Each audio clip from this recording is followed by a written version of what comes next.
Hello friends, welcome back to Nancy classes and this is Nancy and आज हम लोग यहाँ पर बात करेंगे प्रोनाउंस की। तो पिछले क्लास में भी हमने प्रोनाउंस के बारे में चर्चा की थी। आज हम लोग कुछ नया सीखेंगे जिसमें हम लोग जानेंगे रिलेटिव प्रोनाउन के बारे में। तो ये टॉपिक इंपॉर्टेंट है, तो इसको आप लोग ध्यान से समझिएगा। अब रिलेटिव प्रोनाउन के बारे में सबसे पहले ये जानना है कि आपके रिलेटिव प्रोनाउंस कौन कौन सी होते हैं। तो आपका हु होता है, विच होता है, दैट होता है, व्हाट होता है एंड बट होता है एंड आपका क्या होता है, एज भी होता है। ठीक है, अब यहाँ पर ये समझना है हमें कि कहाँ पर हम हु का प्रयोग करेंगे, कहाँ पर हम विच का प्रयोग करेंगे, कहाँ पर हम दैट का प्रयोग करेंगे, ये आपको सीखना है। तो आइए समझते हैं। हु का प्रयोग जो है हम लोग हमेशा ह्यूमन बीइंग के लिए करते हैं। किसके लिए? ह्यूमन बीइंग के लिए करते हैं। जबकि विच का प्रयोग हम लोग जो है वस्तुओं के लिए करते हैं। अब बात आती है कि परीक्षा में प्रश्न कैसा बनता है। तो परीक्षा में जो प्रश्न बनता है कि आपके ह्यूमन बीइंग के साथ विच का प्रयोग कर दिया जाता है एंड आपकी जो वस्तुएं हैं, नॉन लिविंग थिंग्स है, उनके साथ हु का प्रयोग कर दिया जाता है। तो याद रखना है कि जब कभी भी ह्यूमन बीइंग की बात आती है तो हमें किसका प्रयोग करना है? हु का प्रयोग करना है। और जब कभी भी आपका जो है नॉन लिविंग थिंग्स की बात आती है तो विच का प्रयोग करना है। अगर आपको अभी भी नहीं समझ आया है तो यहाँ पर आप लोग देखिए, आपको सारी चीजें समझ आ जाएंगी। मैंने यहाँ पर लिखा हुआ है कि हु का प्रयोग ह्यूमन बीइंग के लिए किया जाता है, जबकि विच का प्रयोग वस्तुओं के लिए किया जाता है। ठीक है, ये आपका रूल था, आपने समझ लिया। अब हम एग्जाम्पल पर जाएंगे तो सारी चीजें क्लियर हो जाएंगी। जैसे यहाँ पर लिखा है कि we don't know the person who donated this blood. ठीक है, यहाँ पर आप लोग बताइए कि रिलेटिव प्रोनाउन कहाँ पर आया है। आप कहेंगे कि मैम ये हु आपका रिलेटिव प्रोनाउन है। कई लोगों के मन में आ रहा होगा कि मैम ये हु जो है क्वेश्चन वर्ड भी होता है। तो सही तो सोचा है आपने, क्वेश्चन वर्ड होता है, सही सोचा है। लेकिन क्या यहाँ पर एक क्वेश्चन वर्ड की तरह कार्य कर रहा है? क्योंकि यहाँ पर कोई क्वेश्चन तो पूछा नहीं गया है, आपको क्वेश्चन मार्क दिख नहीं रहा है, तो कहाँ से आपका जो है क्वेश्चन वर्ड हो गया? तो यहाँ पर ये आपका क्वेश्चन वर्ड नहीं है, यहाँ पर ये रिलेटिव प्रोनाउन की तरह वर्क कर रहा है। ठीक है, इस चीज को समझिएगा। छोटी छोटी सी चीजें पर महत्वपूर्ण है। पहचानना आना चाहिए कि आपका हु यहाँ पर क्वेश्चन वर्ड है या फिर हमारा यहाँ पर रिलेटिव प्रोनाउन है। ठीक है, तो यहाँ पर आपने देखा कि ये रिलेटिव प्रोनाउन है। अब आप देखेंगे हु के जस्ट पहले क्या आया है, आपका द पर्सन की बात की जा रही। द क्या है? आपका आर्टिकल है। ये क्या है? आपका आर्टिकल है। पर्सन क्या है? आर्टिकल के जस्ट बाद क्या आता है? आप कहेंगे कि आर्टिकल के जस्ट बाद तो मैम नाउन आता है ना? तो आप बिल्कुल सही कह रहे हैं, क्योंकि आप नेक्स्ट क्लासेस से पढ़ रहे हैं ना, इसलिए। तो यहाँ पर आप कहेंगे कि मैम ये हमारा नाउन है। अब इस नाउन को हु क्या करता है? अपने जस्ट पहले के जो नाउन है इसको रिलेट करता है। क्या करता है? ये रिलेटिव प्रोनाउन है तो रिलेट करने का कार्य करेगा। किसको रिलेट करेगा? अपने जस्ट पहले जो नाउन होगा उसको रिलेट करेगा। अब इस पर्सन को इस हु ने रिलेट किया और फिर कहा कि वो पर्सन जिसने ब्लड डोनेट किया है। आप देखिए, तो इस पर्सन के बारे में क्या बताया जा रहा है कि जिसने ब्लड डोनेट किया है उस पर्सन की बात की जा रही है। ठीक है, तो यहाँ हु ने क्या किया? इस पर्सन को रिलेट किया है। किसके साथ? जिसने ब्लड दिया है उसके साथ। अब एक चीज आप बताइए कि क्या ये पर्सन आपका जो है ह्यूमन बीइंग है या फिर आपका जो है वस्तु है? आप कहेंगे कि मैम सोच के बता रहे हैं हम। सोच लीजिए, आप थोड़ा सा सोचिए। ठीक है, हमने 1 मिनट दिया आपको। आप कहेंगे कि मैम ये तो हमारा ह्यूमन बीइंग है, ये वस्तु तो है नहीं है। तो ह्यूमन बीइंग है ये आपका। तो आपने जब देखा कि ह्यूमन बीइंग है तो ह्यूमन बीइंग के साथ आपका क्या आता है? हु आता है। तो ये बिल्कुल आपका करेक्ट हुआ।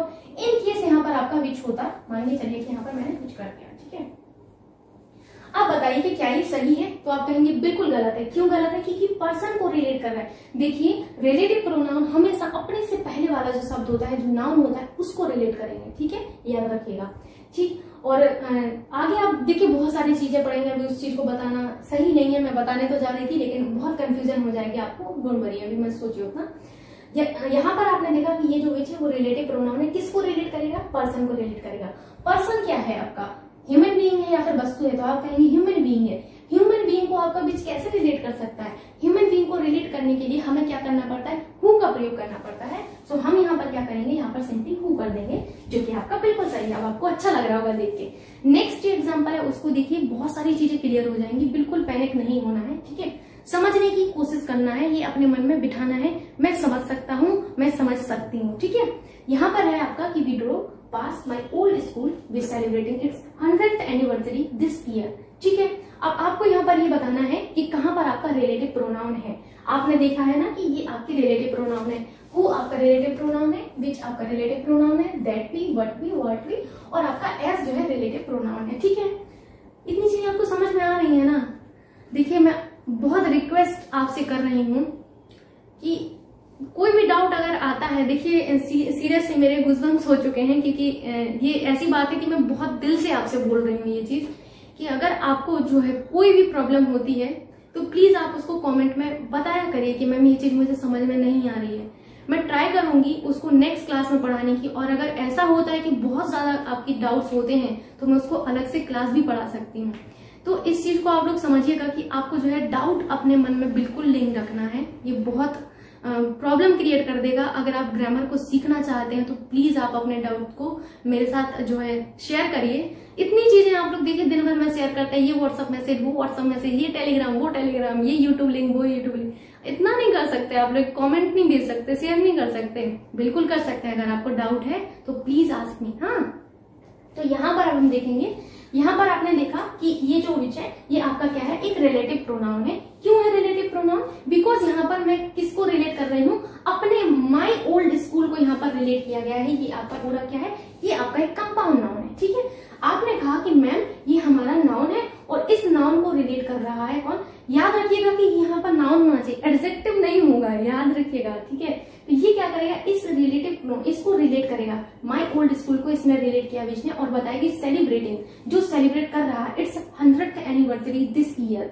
ठीक है, तो इस विच ने क्या किया, रिलेट किया, किसको किया, स्कूल को। अब ये चीज बताइए, आपको जो पहचाननी है वो ये पहचाननी है। पहले तो आपने पहचाना कि ये आपका क्या है, एक रिलेटिव प्रोनाउन है, आपने ये देख लिया। आपने नाउन को भी पहचान लिया कि भाई ये हमारा नाउन है। फिर आपको ये देखना है कि ये जो आपका नाउन है ये नॉन लिविंग थिंग है या फिर आपका ह्यूमन बीइंग है। तो आप कहेंगे कि मैम ये तो हमारी एक वस्तु है, यानी कि नॉन लिविंग थिंग है। जब ये नॉन लिविंग थिंग है तो यहाँ पर क्या आएगा, विच आएगा, जो कि आपका बिल्कुल करेक्ट है ना। तो अब ये आपका बिल्कुल सही है, इसमें कोई प्रॉब्लम नहीं है। अगर यहाँ पर हु होता, मान के चलिए यहाँ पर हु होता, तो आप यहाँ पर करेक्ट करते, क्योंकि स्कूल को रिलेट किया जा रहा है और स्कूल आपका नॉन लिविंग थिंग है, तो वहां पर हम हु का प्रयोग नहीं कर सकते हैं। समझ में आया ना आपको? अब हम यहाँ पर बात करेंगे दैट की।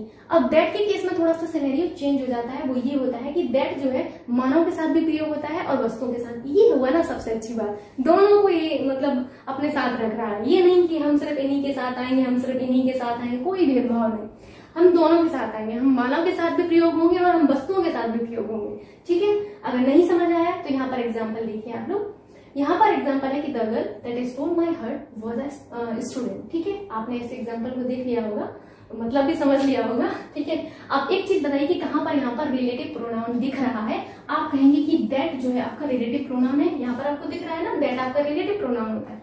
सो ये दैट क्या है, आपका एक रिलेटिव प्रोनाउन है। ठीक है, अब ये रिलेटिव प्रोनाउन किसको रिलेट करेगा, मैंने आपको बताया था नाउन को। ये दा क्या है, ये आपका आर्टिकल है। ठीक है, आर्टिकल के जस्ट बाद एक अगर शब्द आता है तो वो क्या होता है, नाउन होता है। दो शब्द आते हैं तो क्या होता है, पहला एडजेक्टिव, दूसरा आपका नाउन होता है। ठीक है, तो ये क्या हुआ आपका, ये आपका नाउन हो गया। ठीक है, अब इस नाउन को कौन रिलेट करेगा, आर्टिकल, सॉरी मैं आर्टिकल नहीं बोलना चाहूंगी, यहाँ पर प्रोनाउन है, ये आपका रिलेटिव प्रोनाउन दैट है, जो कि आपका रिलेट करेगा इस गर्ल को। किस गर्ल को, ये जो आपकी गर्ल है। अब इस गर्ल के बारे में बताया जाएगा कि stole my heart was a student, जिसने मेरा जो हार्ट है, ये दिल चुराया है, वो स्टूडेंट थी। ठीक है, तो यहाँ पर आप समझ गए होंगे कि दैट का प्रयोग मैंने गर्ल के लिए किया है। गर्ल आपका क्या है, वस्तु है या मानव है, आप बताइए। अच्छा, तो आप कहेंगे कि मैम ये तो मतलब एक मानव है, ठीक है, ह्यूमन बीइंग है, तो मानव है तो हु का प्रयोग किया है, दैट का प्रयोग किया गया है, जो कि आपका करेक्ट है।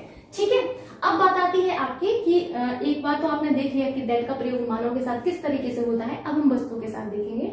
तो यहाँ पर मैंने जो नेक्स्ट एग्जांपल लिया है वो मैंने लिया है कि the watch that is on the table is yours. ठीक है, तो मैंने यहाँ पर कहा कि जो वो घड़ी टेबल पे है वो आपकी है, तुम्हारी है। ठीक है, सिंपली आपने इसको देखा। अब आप देखेंगे कि कहाँ पर रिलेटिव प्रोनाउन है।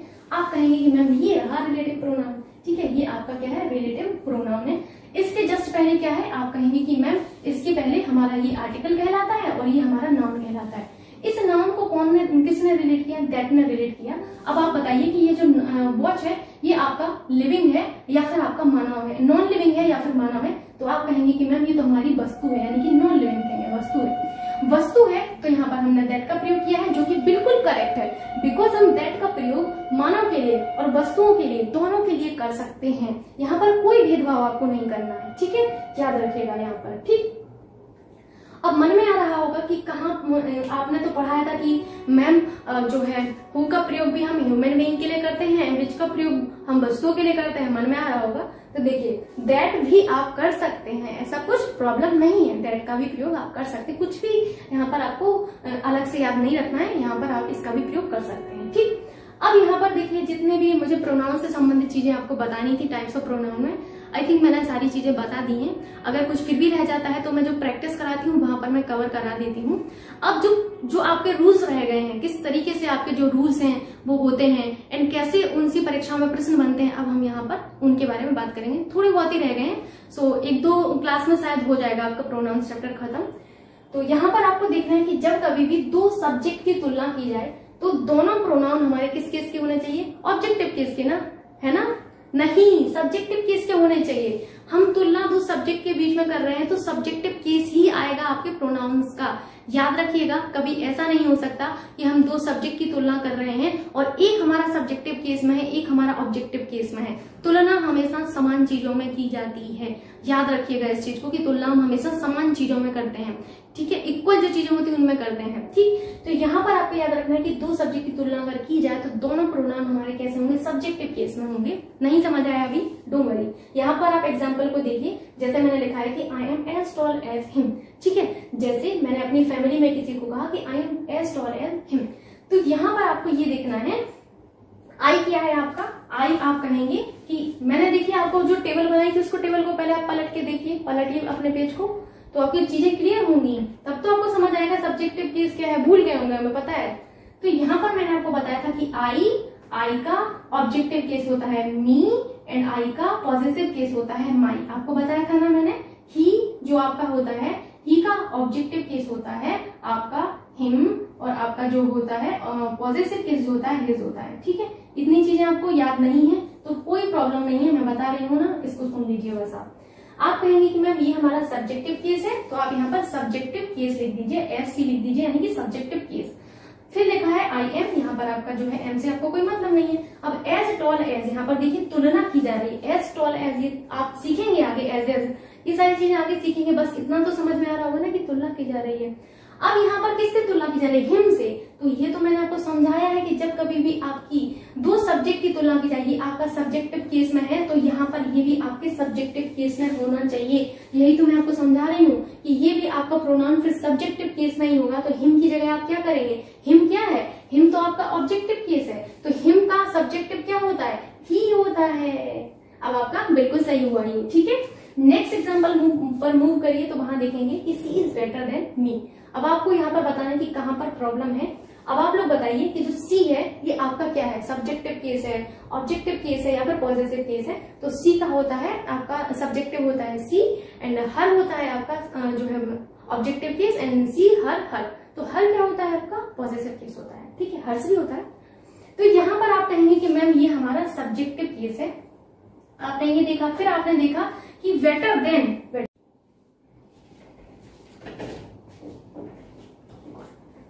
तो अब हम आगे कुछ रूल्स हैं आपके प्रोनाउंस से संबंधित, तो उनको भी देख लेते हैं। जैसे कि मैंने अभी अभी आपको बताया कि अगर 2 सब्जेक्ट की तुलना हो तो सब्जेक्टिव केस में होंगे। अब आपका जो नया रूल है वो इसी से संबंधित है कि अगर 2 ऑब्जेक्ट की तुलना हो तो वो दोनों आपके प्रोनाउन जो है वो ऑब्जेक्टिव केस में होंगे। पहले तो आपको ये पहचानना होगा कि आपके प्रोनाउंस जो है सब्जेक्ट की तुलना की जा रही है या फिर आपके 2 ऑब्जेक्ट्स की तुलना की जा रही है। सबसे पहले तो यही समझना होगा, ठीक है? तो ये कैसे समझेंगे कि 2 सब्जेक्ट की तुलना है? अगर वर्ब के पहले है तो वो 2 सब्जेक्ट होंगे, तो सब्जेक्ट की तुलना है तो आपके सब्जेक्टिव केस में होंगे। अगर वर्ब के बाद है तो ऑब्जेक्ट है, यानी कि वो दोनों ऑब्जेक्टिव केस में होंगे प्रोनाउंस, ठीक है?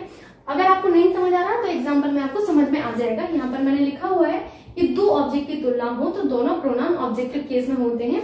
इसको आप एक नया रूल बनाकर लिख लीजिएगा, ठीक है? फिर मैंने कहा कि my mother loves him as much as me, ठीक है? आपने यहाँ पर देखा कि एज मच एज से आपकी तुलना की जा रही है। पहले तो आपको ये देखना है। फिर आप ये देखिए, सबसे पहले आपको जो पहचानना है वो ये पहचानना है कि सब्जेक्ट के बीच में तुलना है या फिर ऑब्जेक्ट के बीच में तुलना है। तो पहचानते हैं इसको। जैसे आपने कहा कि माई मदर यहाँ पर सब्जेक्ट है, लव्स आपका वर्ब है। एक जो सबसे छोटा कंस्ट्रक्शन होता है सेंटेंस का वो क्या होता है? सब्जेक्ट, वर्ब एंड ऑब्जेक्ट, ठीक है? तो आपने कहा ये सब्जेक्ट है, ये वर्ब है। अब वर्ब के बाद आपका जो आएगा वो क्या होगा? वो आपका ऑब्जेक्ट होता है सिंपली, ठीक है? तो यहाँ पर आप कहेंगे कि मैम ऑब्जेक्ट्स की तुलना की जा रही है, एज मच एज से ऑब्जेक्ट्स की तुलना की जा रही है, तो यहाँ पर ऑब्जेक्टिव केस में होना चाहिए दोनों के दोनों प्रोनाउंस, ठीक है? तो आइए चेक करते हैं कि दोनों ऑब्जेक्टिव केस में है कि नहीं है। जैसे मैंने आपको बताया था कि ही का जो होता है ऑब्जेक्टिव केस हिम होता है, तो आपका ये तो बिल्कुल सही है, हिम। फिर आपने देखा होगा कि मी को आपको चेक करना है कि मी ऑब्जेक्टिव केस में है कि नहीं है, तो आई का ऑब्जेक्टिव केस आपका मी होता है, तो ये भी आपका बिल्कुल करेक्ट है, ठीक है? अगर आपको प्रॉब्लम हो रही है तो मैं फिर से समझा देती हूँ कि दो सब्जेक्ट्स के बीच में अगर तुलना है तो सब्जेक्टिव केस में आएंगे दोनों प्रोनाउन, अगर दो ऑब्जेक्ट के बीच में तुलना है तो दोनों प्रोनाउन हमारे ऑब्जेक्टिव केस में होंगे। ठीक है, अब एक रूल और जो मैंने आपको पहले भी बताया है लेकिन मैं यहाँ पर फिर से बता देती हूँ क्योंकि प्रोनाउन से संबंधित है। लेट के बाद हमेशा ऑब्जेक्टिव केस आता है। प्रोनाउंस का कौन सा केस आएगा? ऑब्जेक्टिव केस आता है। जैसे यहाँ पर देखिए लेट यू एंड मी गो। अब आप ये चेक करिए कि लेट के बाद यू और जो आपका मी है वो ऑब्जेक्टिव केस में है कि नहीं है। तो आइए चेक करते हैं। जैसे आप कहेंगे कि यू जो है, यू का सब्जेक्टिव केस या नॉमिनेटिव केस आपका यू होता है एंड ऑब्जेक्टिव केस भी आपका यू होता है, तो आप कहेंगे कि ये आपका ऑब्जेक्टिव केस में है। अब आपको मी को चेक करना है कि मी आपका ऑब्जेक्टिव केस में है या फिर नहीं है। ठीक है, तो आप मी को चेक करिए। अब आपने कहा कि आई, मी एंड माई, तो मी जो है आपका ऑब्जेक्टिव केस में है, तो दोनों ही आपके ऑब्जेक्टिव केस में है। और यही तो मैंने कहा है कि लेट के बाद अगर आपके जितने भी प्रोनाउन है, एक हो, दो हो, तीन हो, चार हो, सारे के सारे ऑब्जेक्टिव केस में आएंगे, तो ये आपका एकदम करेक्ट हुआ। अब जो नेक्स्ट एग्जांपल है उसको आप देखिए, इसमें एक आपका रूल निकल के आएगा जो कि आपको नोट करना है। ठीक है, तो आपका जो एग्जाम्पल है वो है कि between you and I he probably wouldn't come at all. ठीक है, आपने ये देख लिया। अब यहाँ पर बिटवीन जो है आपका एक प्रेपोजिशन होता है। क्या है? बिटवीन प्रेपोजिशन है। ये आप प्रेपोजिशन में पढ़ेंगे। अभी आप इतना याद रखिए कि बिटवीन आपका एज अ प्रेपोजिशन भी कार्य करता है। तो बिटवीन जो आपका प्रेपोजिशन है, चाहे आपका कोई सा भी प्रेपोजिशन हो, तो प्रेपोजिशन के बाद हमेशा आपका ऑब्जेक्टिव केस का ही प्रयोग किया जाता है। इस चीज को आप लोगों को याद रखना है। एक रूल बनाकर लिख लीजिए कि जो आपके प्रेपोजिशन होते हैं उनके बाद हमेशा ऑब्जेक्टिव केस का प्रयोग किया जाता है। अब यहाँ पर हम चेक करेंगे कि क्या बिटवीन के बाद जो आपके प्रोनाउंस आए हैं वो ऑब्जेक्टिव केस में है या फिर नहीं है। तो आप देखेंगे, यू को देखेंगे सबसे पहले। तो यू जो है आपका किस में है? ऑब्जेक्टिव केस में है, क्योंकि यू का ऑब्जेक्टिव केस यू ही होता है एंड आपका नॉमिनेटिव केस भी यू ही होता है। ठीक है, अब आप आई को देखिए। आई को जब आप चेक करेंगे तो आप देखेंगे कि आई जो है सब्जेक्टिव केस में है। आई का ऑब्जेक्टिव केस क्या होता है? आई, मी एंड माई होता है। तो आप यहाँ पर मी कर देंगे सिंपली, क्योंकि यहाँ पर ऑब्जेक्टिव केस आपको लाना है। तो प्रेपोजिशन के बाद अगर आपके एक से अधिक जो है प्रोनाउन है, एक प्रोनाउन है, कितने भी प्रोनाउन हो, सारे के सारे ऑब्जेक्टिव केस में ही होंगे। तो ये अब आपका करेक्ट हुआ। आपको समझ में आ गया होगा। अब चलते हैं नेक्स्ट पे, जो कि बहुत ज्यादा कंफ्यूजन होता है लोगों को। आई डोंट नो व्हाई, लेकिन ये मैं आपको इतने सिंपल वे में समझाऊंगी कि आपका हु और हुम से रिलेटेड कोई भी क्वेश्चन कभी गलत नहीं होगा। बस आप मुझे 1 मिनट का टाइम दें, क्योंकि गर्मी बहुत ज्यादा है, टेम्परेचर इतना ज्यादा हाई होता है, बहुत ज्यादा प्यास लग रही है। तो बस मैं थोड़ा सा पानी पी के आई अभी।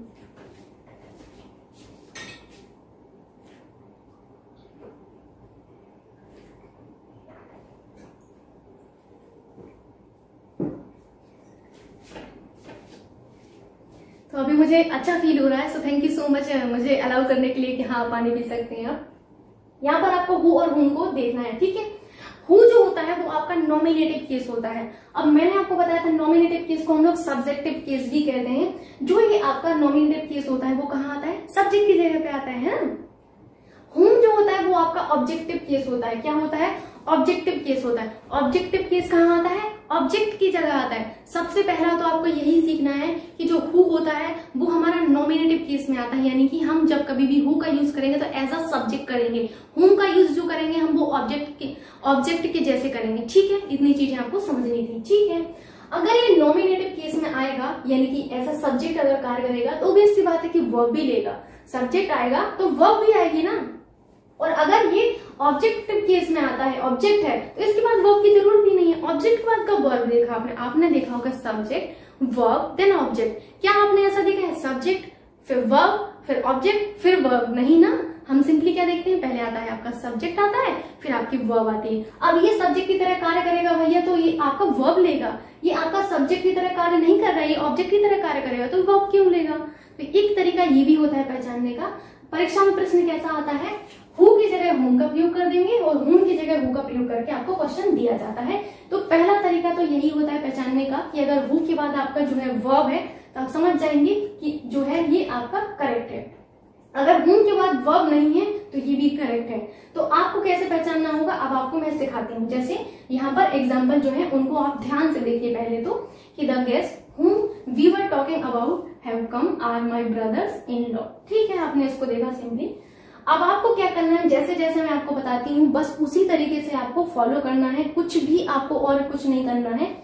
सिंपल सा तरीका है एक, इसमें सब्जेक्ट गिन लो, वर्ब गिन लो, जो भी आपका कम पड़ रहा है उसको वहां से जोड़ लो। अब आपको मैं समझाती हूँ मैंने क्या कहा। देखिए द गेस्ट, द क्या है आपका आर्टिकल है, तो गेस्ट क्या हुआ आपका, ऑब्वियस सी बात है सब्जेक्ट हुआ, ये क्या है आपका सब्जेक्ट है, ठीक है। फिर आप हुम पर गए, अभी आपको नहीं पता है कि यहाँ पर हु आएगा कि हुम आएगा, यहाँ पर अभी मुझे नहीं पता, मैंने बस इसको लिखा हुआ है, आपको करेक्ट करना है कि इसमें प्रॉब्लम है कि नहीं है, नहीं है तो कोई बात नहीं, अच्छी बात है। तो अभी आप इस हुम को छोड़ दीजिए। फिर आप गए बी की तरफ गए, तो आपने देखा ये जो बी है, ये आपका क्या है सब्जेक्ट 2 है, ये आपका सब्जेक्ट 1 इसको मान लीजिए। फिर आपने लिखा कि बी वर टॉकिंग, तो ये जो वर टॉकिंग आया है ये आपका क्या है वर्ब 2 है। ध्यान से समझिएगा इसको, बहुत थोड़ा सा ट्रिकी सा लगता है लेकिन होता नहीं है इतना, बस आपको सब्जेक्ट और वर्ब काउंट करनी होती है यहाँ पर, ठीक। तो यहाँ पर आपने देखा कि the guest whom we were talking about, ठीक है। बिल्कुल जैसे मैं पढ़ रही हूँ उसी तरीके से आराम से पढ़ना है। देखिए यहाँ से आपका एक नया सेंटेंस शुरू हुआ है कि बी वर टॉकिंग, यानी कि यहाँ पर सब्जेक्ट 2 की वर्ब जो है कौन सी है, वर टॉकिंग है। फिर आपने देखा कि अबाउट जो है आपका, अबाउट के बाद आपका हैव आया है, क्या आया है हैव कम आया हुआ है, तो हैव कम को अभी आप स्किप कर दीजिए थोड़ी देर के लिए। फिर आपने देखा आर आया है कि are my brothers in law. अब आपको ये देखना है कि द गेस्ट की वर्ब कौन सी है, तो आप कहेंगे कि सिंपल सी बात है मैम कि द गेस्ट की वर्ब हमारी आर होगी, हैव कम थोड़ी होगी। The guest whom we were talking about have come, ये तो आपका एक छोटा सा सेंटेंस हुआ, मतलब जैसे आप कहते हैं आपका एक उपवाक्य हुआ है ना, we were talking about have come, ये आपका एक उपवाक्य हुआ है। और यहाँ पर आपका जो द गेस्ट है इसको आप कनेक्ट करेंगे आर से, तो ये आपका क्या है, ये आपकी वर्ब 1 हुई, क्या हुई वर्ब 1 हुई। यहाँ पर क्या है माई ब्रदर्स इन लॉ, इससे आपको कुछ लेना देना है नहीं है। तो आपने सिंपली क्या देखा कि यहाँ पर आपका जो है एक सब्जेक्ट है और एक आपकी यहाँ पर वर्ब दी गई है, ठीक है। और यहाँ पर आपने देखा कि यहाँ पर एक सब्जेक्ट है और यहाँ पर एक वर्ब दी गई है, और आपका यहाँ पर एक वर्ब जो है आपकी एक एक्स्ट्रा पड़ रही है जो कि हैव कम है। तो आपने देखा कि ये जो वर्ब है ये वाली एक्स्ट्रा है, अगर ये वर्ब है तो यहाँ पर इसका सब्जेक्ट कहाँ है, मिसिंग है, सब्जेक्ट मिसिंग है, तो हमें क्या करना पड़ेगा, सब्जेक्ट चाहिए पड़ेगा। सब्जेक्ट हम कहाँ से लाएंगे, हम सब्जेक्ट यहाँ से लाएंगे। अगर हुम आपको देखना है तो आप हुम को देखिए, हुम आपका एज एन ऑब्जेक्ट कार्य करता है, जबकि हमें तो सब्जेक्ट चाहिए है, तो हम क्या कर देंगे हुम की जगह हु कर देंगे, क्या कर देंगे सिंपली हम यहाँ पर हु कर देंगे। तो ये क्या बन जाएगा, इस वाली वर्ब के लिए अब हमें सब्जेक्ट मिल गया। तो अब आपका ये सेंटेंस जो बिल्कुल बैलेंस्ड है, कि जितने सब्जेक्ट उतनी ही वर्ब। देखिए हु और हुम को पहचान, जो आपके सेंटेंस है उनके लिए सबसे बेस्ट तरीका यही है कि आप नंबर ऑफ सब्जेक्ट्स काउंट करें, number of objects count, verb count करें, तो आप बिल्कुल समझ जाएंगे। जो भी आपका कम है, मान के चले कि एक वर्ब एक्स्ट्रा है, यानी कि एक्स्ट्रा वर्ब है, तो हमें उसका सब्जेक्ट चाहिए पड़ेगा, तो हम हु लगा देंगे, ठीक। इस चीज को आप समझ गए होंगे। अगर नहीं समझ आया तो मैं फिर से समझाती हूँ कि द गेस्ट आपका सब्जेक्ट 1 है, फिर उसके बाद आपका यहाँ पर आपको ध्यान नहीं देना है। फिर आप बी पर आए, तो यहाँ पर आपने कहा कि ये सब्जेक्ट 2 है, इसकी जो वर्ब है वो वर्ब टॉकिंग है, तो ये वर्ब 2 हो गई। फिर अबाउट को आप छोड़ देंगे, फिर यहाँ पर हैव कम आपका क्या हुआ, ये आपकी वर्ब है, और आर आपकी जो है एक वर्ब है। तो जो द गेस्ट है उनकी वर्ब तो आपकी आर है ना, और वी की वर्ब आपकी वर्ब टॉकिंग है। लेकिन ये हैव कम जो आया है, इसका सब्जेक्ट कहाँ पर, इसका सब्जेक्ट तो मिसिंग है ना, इसका सब्जेक्ट लाना पड़ेगा। कहाँ से लाएंगे, हु से लाएंगे। समझ गए होंगे अब तो आप लोग। अब जो नेक्स्ट क्वेश्चन है उसको देखिएगा तो आपको चीजें शायद थोड़ी क्लियर होंगी। तो यहाँ पर है कि the players whom we have selected are young and ambitious, ठीक है, आपने ये बोला। अब आप लोग यहाँ पर देखेंगे कि नंबर ऑफ आपके सब्जेक्ट कितने हैं, नंबर ऑफ वर्ब्स कितनी है। आपने देखा कि यहाँ पर द प्लेयर जो है आपका सब्जेक्ट 1, इसको आप मान लीजिए। ये सब मान रहे हैं हम, ठीक है, मान रहे हैं, ऐसे कुछ है नहीं है, ठीक। फिर आप गए कि whom we have selected, ठीक, ये आपका एक क्या हुआ, एक उपवाक्य हुआ है, ठीक है, we have selected। तो ये जो we है ये आपका क्या है, ये आपका सब्जेक्ट 2 है ना, सब्जेक्ट 2 है, क्योंकि प्रोनाउन भी एज अ सब्जेक्ट कार्य कर सकते हैं, पता होगा आपको, क्योंकि यही तो पढ़ ही रहे हैं हम लोग, ठीक है। ये क्या हुआ, हैव आपकी क्या हुआ, इस बी के लिए ये जो आपकी वर्ब है वो हैव हो गई, यानी कि जो वर्ब 2 इसकी है वो मिल गई। इस सब्जेक्ट के लिए वर्ब हमें मिल गई। द प्लेयर के लिए वर्ब क्या है आपकी, आर है ना, आर आपकी द प्लेयर के लिए वर्ब है, तो ये आपकी वर्ब 1 हो गई इसके लिए। यंग एंड एम्बिशियस, अब आप देखेंगे कि यहाँ पर आपका एक सब्जेक्ट था तो एक वर्ब हमें मिल गई, एक हमारा इसके लिए सब्जेक्ट था तो इसके लिए हमें वर्ब मिल गई। यहाँ पर हमारा कुछ भी एक्स्ट्रा नहीं है, ना तो हमें कोई वर्ब एक्स्ट्रा मिली, ना ही हमें कोई सब्जेक्ट एक्स्ट्रा मिला है। तो यहाँ पर आपका जो हूम है वो बिल्कुल सही है, क्योंकि यहाँ पर हमें हूम से कोई छिड़खानी नहीं करनी है। अगर यहाँ पर आपकी वर्ब एक्स्ट्रा होती तो वहां पर हम क्या कर देते, हु कर देते। ठीक है, ये चीज आपको समझ में आ गई होगी। आई होप इतनी चीजें आपको क्लियर हुई होंगी। यदि अब भी आपको कोई डाउट रहता है तो प्लीज कमेंट में पूछ लिया करिए। एंड अब मैं ये कहूंगी कि यहाँ पर प्रोनाउंस जो चैप्टर है वो आपका फिनिश हुआ। मैंने जितने ज्यादा से ज्यादा रूल्स समझाने की कोशिश की है, आई होप उसको आप समझेंगे अच्छे से। और यहाँ पर जितनी भी चीजें मुझे बतानी थी मैंने प्रोनाउंस में बता दी हैं। अभी भी अगर कुछ आपका रह जाएगा तो मैं डेफिनेटली उसको, जो आपकी एक्सरसाइज होती है उसमें कवर कर दूंगी। तो अब हमारा नेक्स्ट चैप्टर शुरू होगा, लेकिन उससे पहले एक्सरसाइज होगी। तो प्लीज आप लोग एक्सरसाइज को करना ना भूलिएगा, दोनों पार्ट्स कीजिएगा। एक्सरसाइज के मैं बेसिकली 2 पार्ट रखती हूँ ताकि आपको एक हेक्टिक ना लगे वो एक्सरसाइज। ठीक है, सो अब मिलते हैं नेक्स्ट वीडियो में। और आपसे अब रिक्वेस्ट करूंगी लास्ट में कि प्लीज वीडियो को लाइक करना एंड शेयर करना ना भूलिएगा। एटलीस्ट आप लाइक तो कर ही सकते हैं, कमेंट तो अच्छा कर ही सकते हैं। So thank you so much, मिलते हैं नेक्स्ट वीडियो में, तब तक के लिए बाय बाय, टेक केयर।